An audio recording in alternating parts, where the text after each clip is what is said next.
আসসালামু আলাইকুম দর্শক, সবাই কেমন আছেন? আশা করছি সকলেই ভালো আছেন। তো আজকে আবারও হাজির হলাম নতুন কিছু কথা নিয়ে। অবশ্যই আপনার হাতে সময় থাকলে ওনার কথাগুলো শুনে যাবেন এবং আপনার মূল্যবান মতামত এই ভিডিওর নিচে করে যাবেন। আগে ওনার কথাগুলো শুনেন। যখন ঢাকা বিশ্ববিদ্যালয় ক্যাম্পাস বন্ধ ঘোষণা করছে, সবাই হতাশ হয়ে পড়ছে। মৌলসারি যারা সমন্বয়ক ছিল তারাও আমাকে ফোন দিয়ে হতাশা ব্যক্ত করছিল, আন্দোলনে তাহলে ভবিষ্যৎ কি।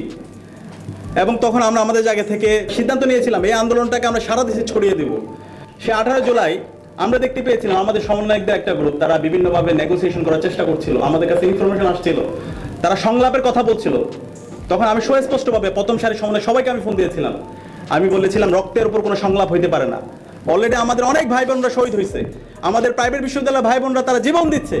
এই অবস্থায় সংলাপের টেবিলে যাওয়া মানে শহীদদের সাথে বিট্রয় করা। সুতরাং সংলাপের কোনো সুযোগ নাই। হাসিনার পতন না হওয়ার আগ পর্যন্ত আমরা আন্দোলন চালিয়ে যাব।